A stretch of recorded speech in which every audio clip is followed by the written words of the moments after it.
Hey y'all, listen, it's your favorite host. You already know that does the most. Aisha Lewis Redway. I'm here with another special edition of Indie Talks, and I have no other. First of all, it is Grammy weekend in LA. We are back, of course, sitting down with some of the most hottest, talented artists when it comes to rising and who we looking for next, right? Absolutely. What we always And looking for. I am sitting with no other than Mr. Dre Debonair.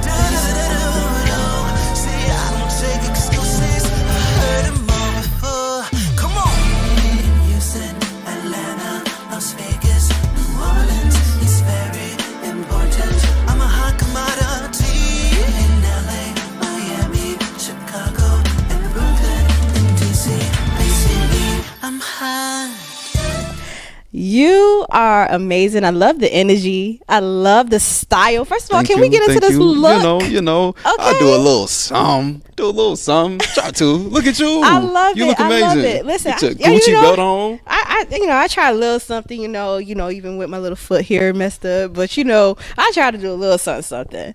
But I am super excited to have this conversation with you. I know I came across your music on Instagram. Yes.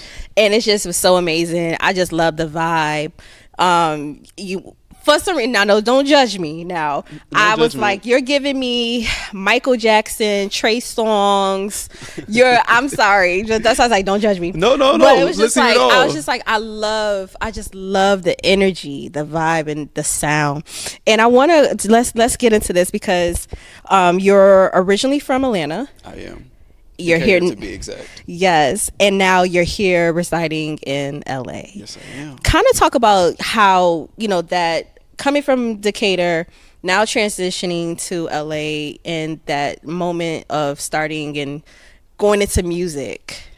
Yeah, so basically I had been doing music for just a small minute in Atlanta. And quickly I realized that wasn't the market for me and the type of music that I made. Ooh, we're going to come back to that. So go ahead. I knew I needed to find my environment.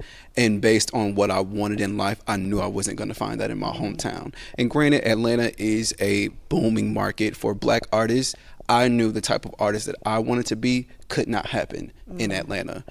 And so my only other option was to come to Los Angeles. So I made that jump. By myself, no friends, no family. Everyone I know is back home. I eventually made friends out here, but I think that was the best decision that I've made in my adult life so far, because I haven't been happier in my creativity, in the way that I'm presenting myself, in the opportunities that I'm finding.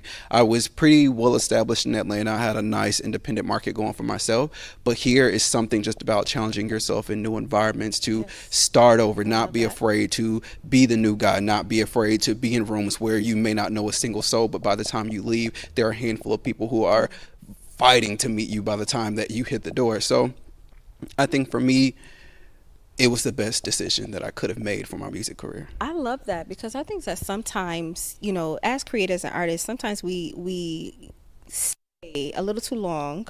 Yes, Because we're like, oh, we got to make this work. Like it Yes, has we to do. work here. It has to.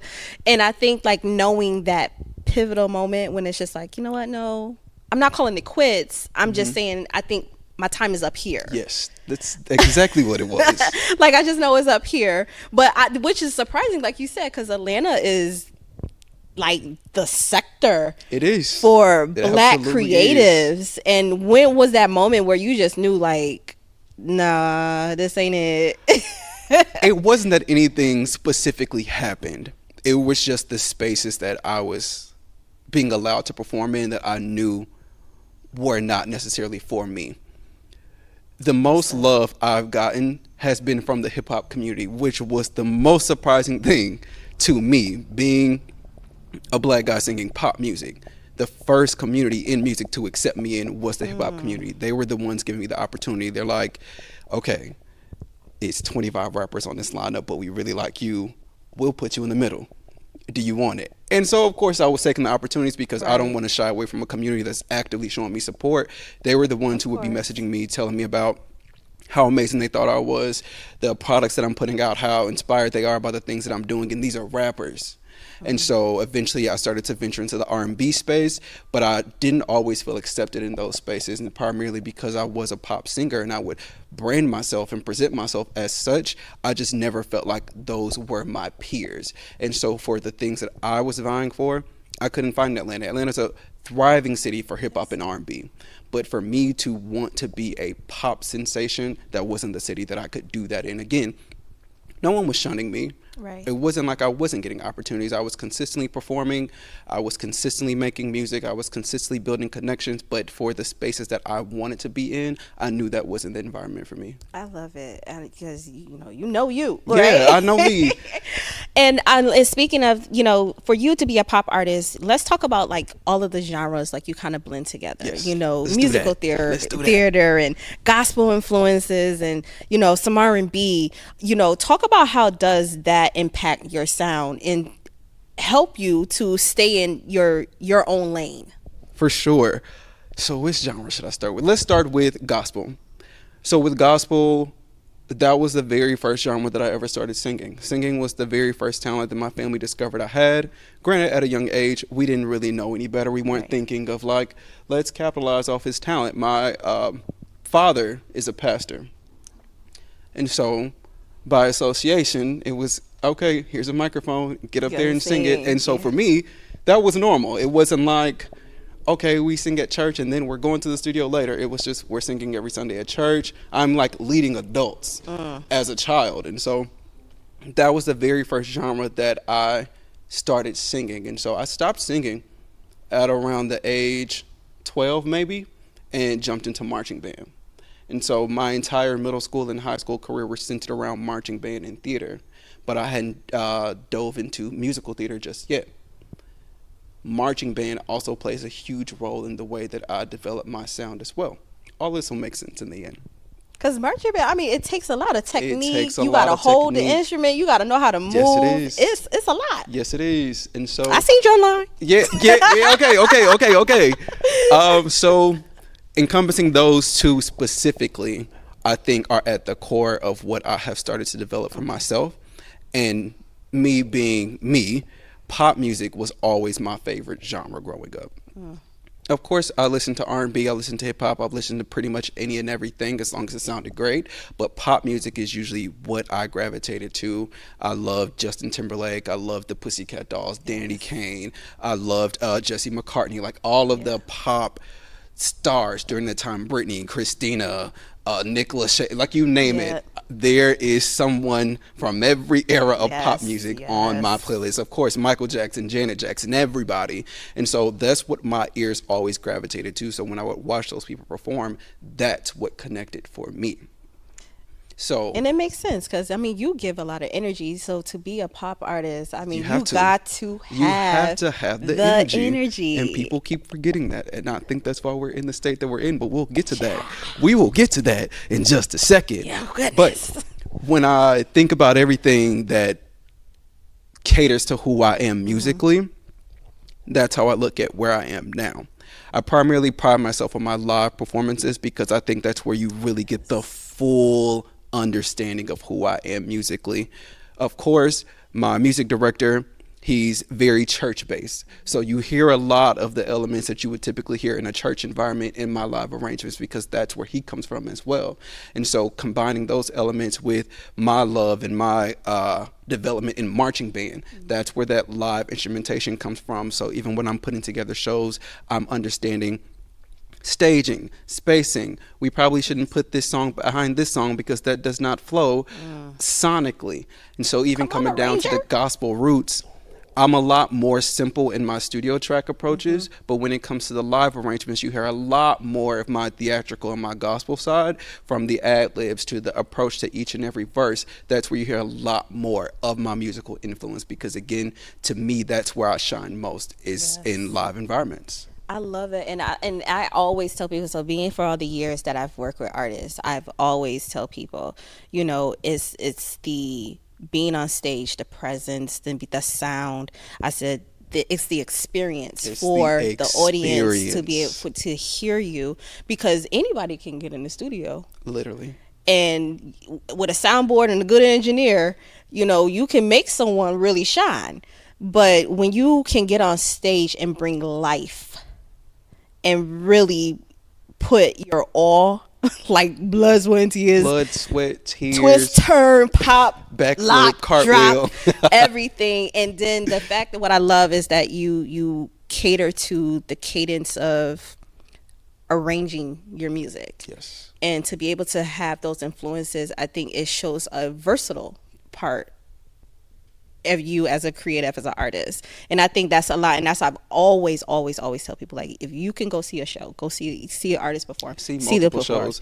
I would recommend both independent and mainstream because you Yes. get two different feels, but depending on the environment that you're in, you can really be inspired Oh, by yes. multitudes of things. Oh yes, oh yes, I love it. I love it. I think this is why I came to just become a fan. I came across the music, I see the visuals, and I was just like, this is amazing. Like, Thank you. And sometimes I can be really picky too. Like I can be really picky about my music because I was like, okay, is this like, what's the vibe? Like, As you okay. should. I think being picky helps people really figure out what they like musically, and it also pushes artists to be even better when they realize that what they're doing isn't necessarily hitting the audience that they're looking for. Right. And it looks like we were in alignment, and so I'm here. Yes, look at that. You here, listen. And let's speaking of with your music, so you coined the term pretty boy music. I did. Okay. I mean, pretty boy. All right. You know, we do a little something. We got to do a little something, you know. I love it. I love it. Now, I want you to kind of break that down for us because, you know, it's just more than a good looking face It is. and the body It and is. just the sound, because you literally, and just from the conversation and just kind of just looking at, really studying your sound, like you was up, like, seriously. And I don't think the people understand. They don't. And you know, and that's the great thing. And I think that alludes to this genre that I'm creating for myself. So when I'm speaking about pretty boy music, a lot of the music that I listen to when I'm like getting dressed or really wanting to feel myself, it's coming from different genres and different genders at the same time. So me being in a pop space, I've never connected with the male artist who made the type of music that made me feel the way that Handsome and Wealthy by Migos made me feel, or Don't Ya by the Pussycat Dolls, or Luxurious by Gwen Stefani, or Boss by the Carters. Like, I've always wanted to find a male in pop music specifically that made up-tempo music, that dressed well, that really talked about being confident in yourself and not really necessarily needing the validation of others. I know a lot of times in music these days, I mean, it's always been, when it comes to men, you're either expected to be a heartthrob and you're singing about heartbreak and how many people you want to have sex Opposite with thug and or things of that nature. some- And I don't personally have an interest in making that type of music. It's a lot of it. Everything is either super sexual or super depressing, or, you know, there's very rarely in between these days. Right. And I wanted to make sure while I was crafting this lane of pretty boy music for myself that I was creating music that I could identify with, because if we're always talking about let's be authentic, let's people connect with when they know that it's truly you. So I'm not making music that does not align with anything that I'm actually experiencing. I'm Right. singing about enjoying dressing well and enjoying spending money in Like, I these just wanna have places fun. and Like, being what- confident and just having sing. fun. Yeah, and so I don't rely on one thing or another. So as opposed to, you know, how some people will just rely on the looks, they need the body, or they're relying on just dancing, or they're just relying on the singing. I'm trying to bring all elements together so that when I'm putting out my product and you're understanding what pretty boy music is, I want to be the face of that. Yes. I want people to understand you can be confident. It doesn't have to be cocky. It's just about understanding who you are and presenting that, and no one being able to combat it, because you have that much self-validation in yourself. No matter who likes you or who doesn't like you, that does not matter, because at the end of the day, it's about what you want to do. On that note, and this is why I think that I'm so attracted to the music, because the way that you can really just be confident, and you know, even in the music, is the song itself, like, they're confident. It's amazing, like pure just energy of everything about you, and you show all of that. If you had to describe your sound or you as an overall artist in 3 words, what would that be? Hot, fly, and debonair. It's there. I understand my brand. I know my sound. I understand what I'm putting out each and every time. Kind of reverting a little bit deeper into why I approach the music the way that I do. I don't ever feel the need to oversing. The type of music that I make, I don't have to do 6,000 runs for anybody to feel me. I don't have to have 25 layers of background vocals. I don't have to have super intricate dubstep beats or really evoking these crying emotions, because that's not what I'm wanting you to feel when I sing. When I sing, I want you to be able to feel good about yourself. I want you to be able to hear me and the confidence in my voice, so that when you're listening to it, that confidence is rubbing off on you. So whatever it is that you're about to go tackle for the day, you have that confidence instilled in you that I just listened to Dre Debonair. And everything he just said was to go out, chase the day, and be the absolute best version of myself I absolutely can be. Yes. And so when I am singing again, that's why I'm a lot more intentional with my live arrangements, because there I'm here to entertain you at that point. It's not just making you feel the confidence, it's me showing you firsthand, this is what Like, that I practice confidence what I looks like. preach. And I also have more tricks up my sleeve that I could do. I just don't have to do them all the time, because that's not something that I have to rely on. Come on, tricks. So at the end of the day, my intention with my music is always very concise. And where do you pull that? Because you know, you talk about the when you're on stage, you're giving it and you showing it. You know, where do you pull that energy from? Like, what is something like you go to? Do you have to have like some type of ritual or before getting on stage, or I don't know, or you know, because some people have the, you know, they have their things like, you know, I talk to a lot of artists. They be like, well, I gotta have Hennessy before I get on stage, or I gotta pray or get down and do all this other stuff before I get on. So where do you pull that energy just to say, you know what, once I'm on stage, ooh, that's it? I think for me, in the most non-cocky way possible, it's in me and not on me. And so I know who I am and what I present at all times. So when it comes to stage performance, I've always been a performer. I've never really ever had stage fright. And so any stage that I'm inhabiting, that's me turning it on. I never have to feel like I'm becoming a different person. There is no alter ego. This is me. This is my authentic self. So when I'm getting on stage, I don't feel the need to like prep myself to be a person. I am getting on stage and giving you everything that I have at a heightened experience. So whether it's a stripped down set, whether it's a full production, whether it's an interview, this is who I am through and through at the end of the day. So I pray before every show. I usually take, you know, a few moments to myself to just kind of mentally prepare for what I'm about to do. But because I rehearse so often and I rehearse so thoroughly, I'm rarely ever on stage unprepared or don't know how to give that specific energy in this song, or, you know, maybe I shouldn't have done that here, there. I'm never freestyling on stage. Everything is well rehearsed. I thoroughly enjoy rehearsal. That's one of my favorite things to do. I love singing. I love dancing. I love costume changing. I love the whole 9 yards. So when it comes to getting on stage, there's not necessarily a thing I have to do other than be confident in myself and believe that God will get me through the show in the way that he sees fit for me to do so. Understood. Has there ever been a moment where you felt like, you know what, like, I'm just nervous, I'm just scared? You have so much confidence and it definitely exudes. Like, has there ever been just a moment where like, oh wait, this just got real, like this is real for me?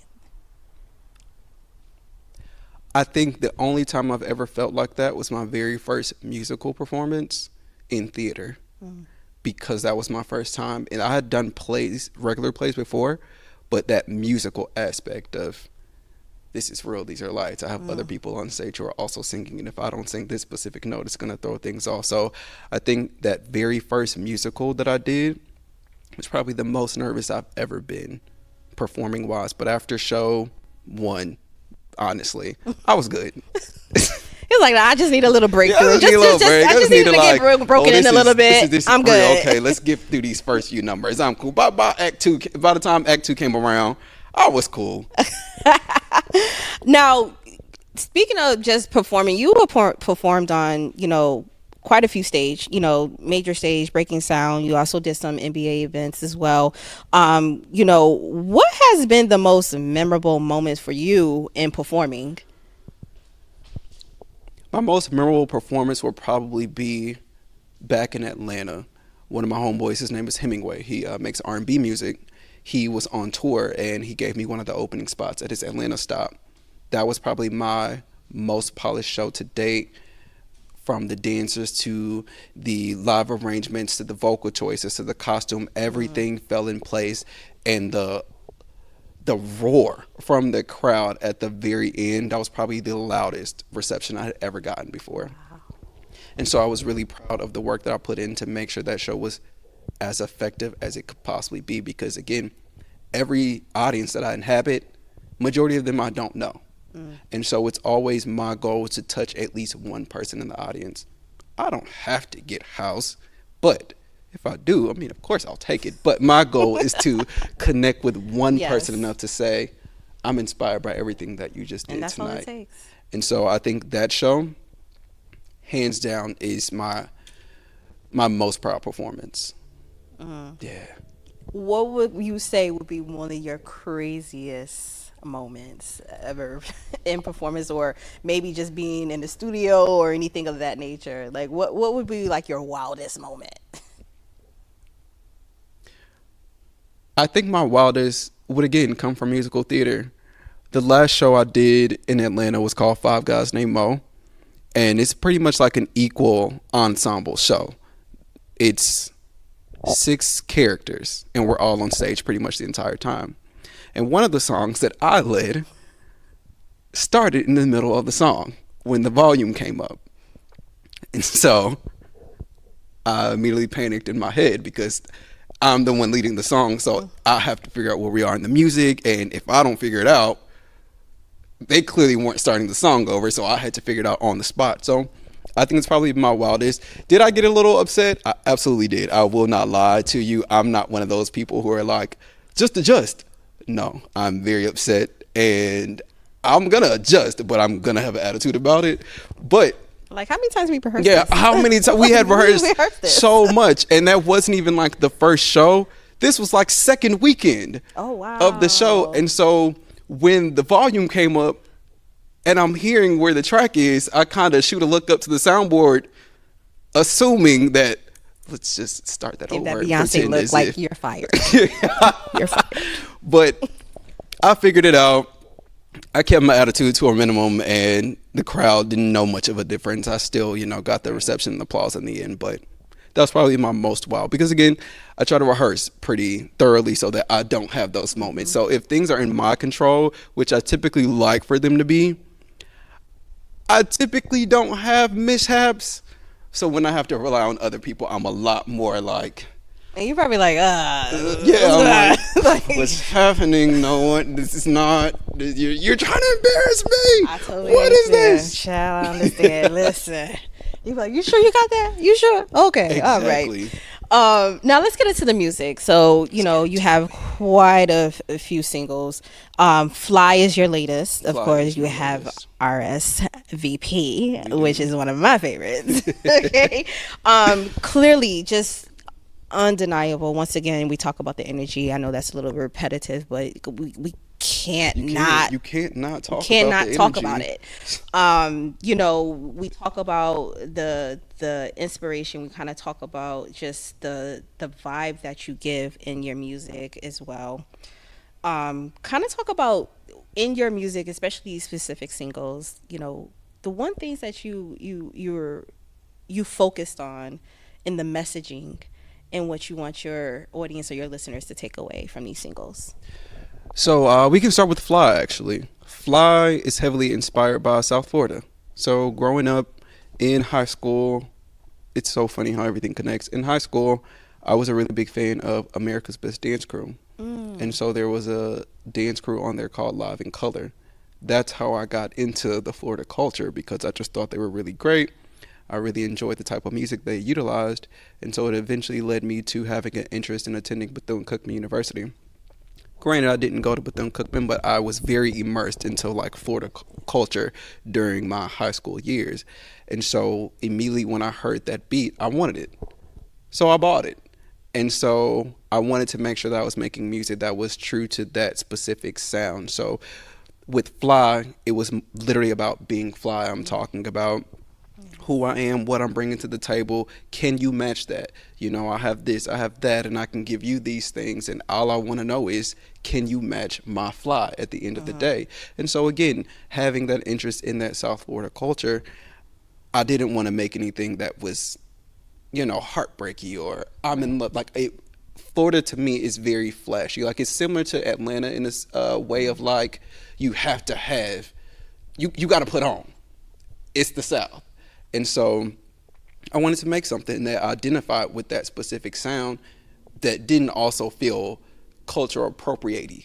Like, of course, I wasn't get it. I wasn't trying to like steal the sound. I was trying to just be inspired. So when I wrote the lyrics is where the Atlanta comes in. I feel like my lyrics are more Atlanta over this Florida beat. Right.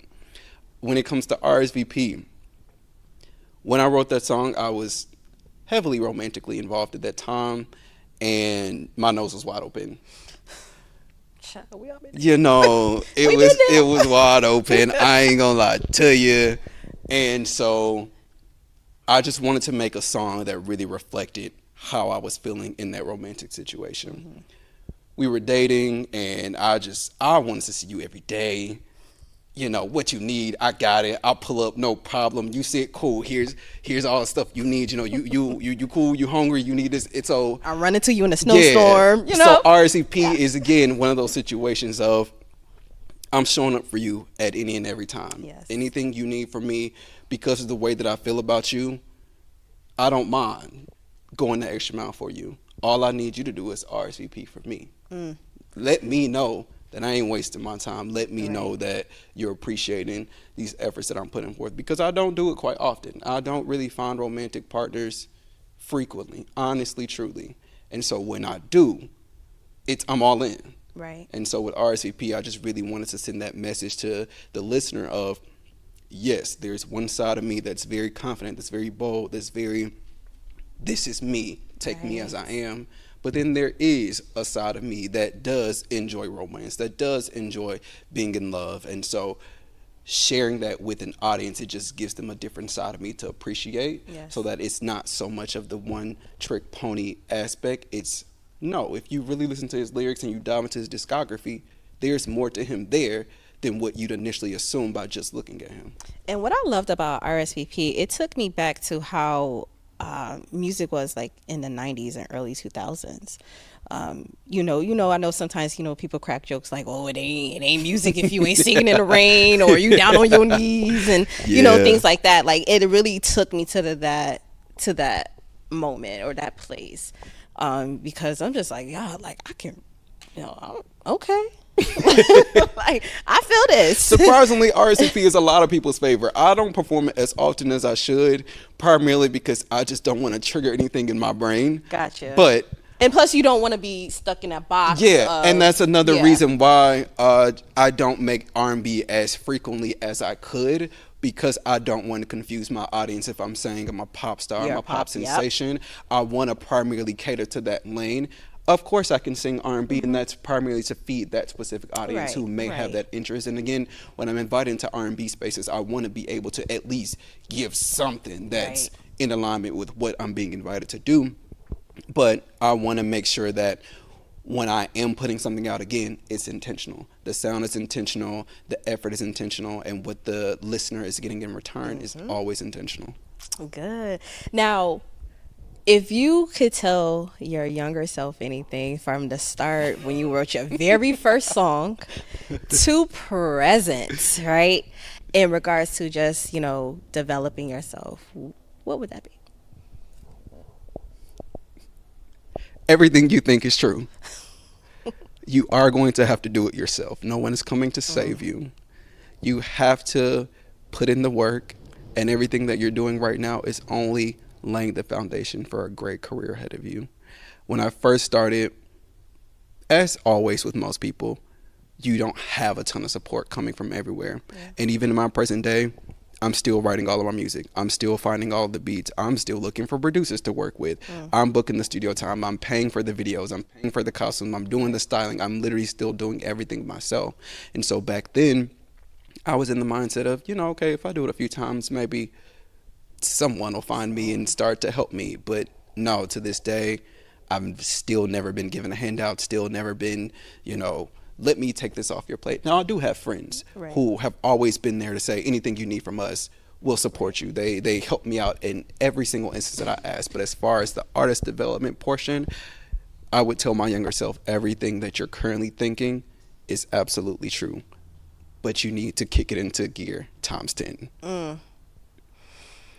I think a lot of artists, and I'm saying this from like a place where it's just like being in this for years. A lot of artists, I've seen a lot of artists just come from a place where it's just like, I know I'm good, and you should pay for what it is that I'm good for. And I was like, what you're missing is, and that's fine, right? And I think it's something about everything that you're doing independently that'll make it worthwhile. So when that blessing comes and that ordeal comes, where's the right deal for you, right? You get it. You already know how You the absolutely work. get it. You get You it. already know how, you really want it to be, and Yes. down to the team what the ethics should be, like where we're going and all that, right? Yes. And that costs. It does. And so my big thing, of course we all, like I said, when we first start out, everyone wants the record deal. Everyone wants the recognition. We want to go viral on social Yep. media.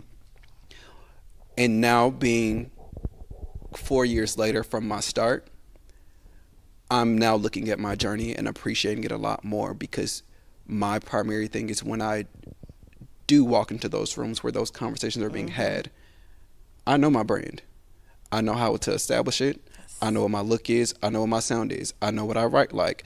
I know what my voice should do. I know what my audience is. So when I'm having those conversations, I have leverage to say, Yes. this is what I've done on my own and what I absolutely know how to do. I've done it by myself.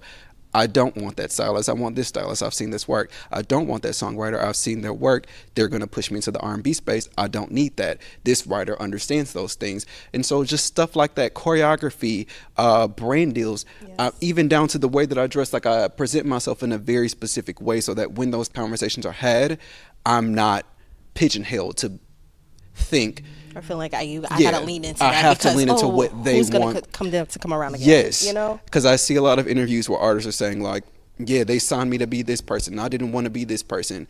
I'm no longer in that position where I have to, oh, you just started making music last year? Okay, great. No one really knows you. You haven't really established anything. You're going to be this person. But I appreciate my journey because God knows that the Capricorn in me does not like to be told what to do. And so Yeah. going into those meetings, I can now be the Capricorn that I am and say, no, I'm not doing that. We're doing this. This is what works. And either you're going to give me the machine to support what I've already Yes, built and yes. just elevate it, or I can just take my business elsewhere. And not only that, with the music, you also do film. You already have talked about the musical theater. Talk about like expanding on that and being able to take your creative a lot further. Do you see yourself directing? Do you want to, create your own musical type style? Like These are good questions. like where do you see yourself going into that inside of the industry? There's a number of places I could see myself going, but at my core, I do eventually want to make movie musicals. Primarily in the sense of crafting the music and then crafting a story around the music, as opposed to crafting a story and crafting music around it. So not necessarily Wizard of Oz musical, but more so Ghost by Michael Jackson musical. I want the TV special. I want to still be able to show off my acting chops and be able to hire other pop singers, other R&B singers to kind of bring together those fan bases and, you know, give those who may not have names opportunities, because there's a lot of talent out here. Yes. And what I've seen, And it's an audience. there is an audience, and big so audience. I want to be able to utilize all facets of my talent. I think, again, with me being able to do a lot of the groundwork myself now, it'll only make those things better in the end. I've connected with a lot of film directors, producers. I know individuals who write scores and things of that nature, from big choreography numbers to all of those different things. I'm always constantly writing down ideas for my future. There are 3 movie musicals that I've been thinking about over the past few months. And so once the budget is there, because again, I do self-fund all these things myself, 100%, I do think that is a path that I'll eventually fall into. And again, that's also because of how I know I present myself, and I know what the film industry typically is looking for. I'm 5'8". I'm like 150 pounds. No one's trying to let me be the action hero. No one's trying to let me be the grown man with kids. They'll let me be a boyfriend every day. Every other role is being offered.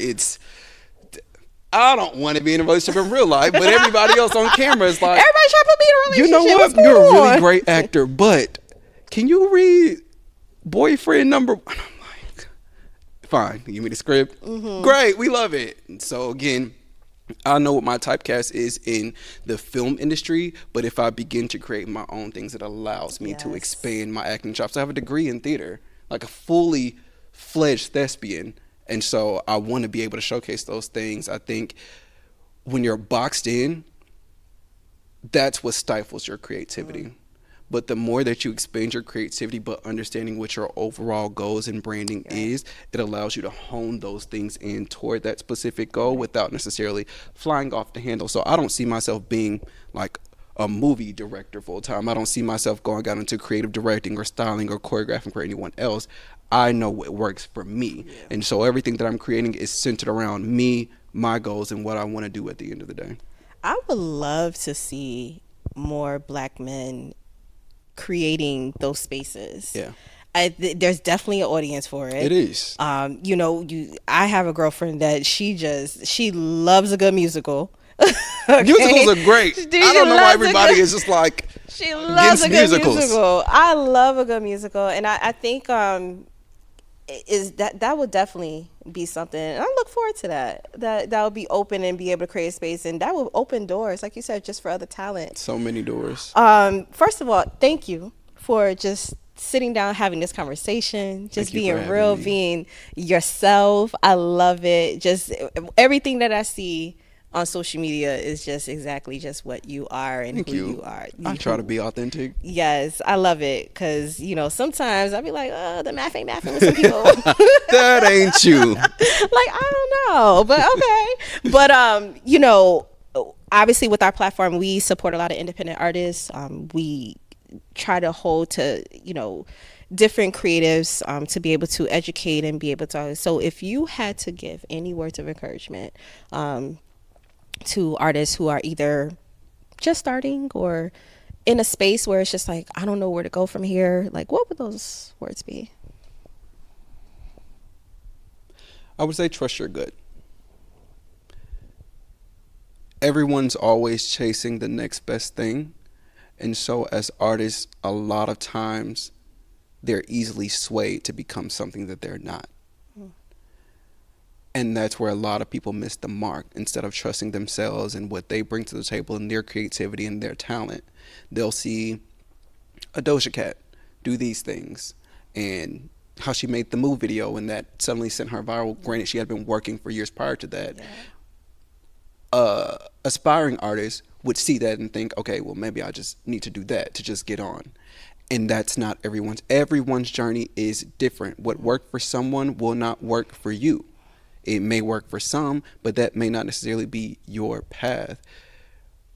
A lot of times we get in our heads and we're down on ourselves because things aren't happening as quick or as efficiently as we think. And everyone's this perfectionist, but a lot of people miss the mark because it's not always about starting perfect.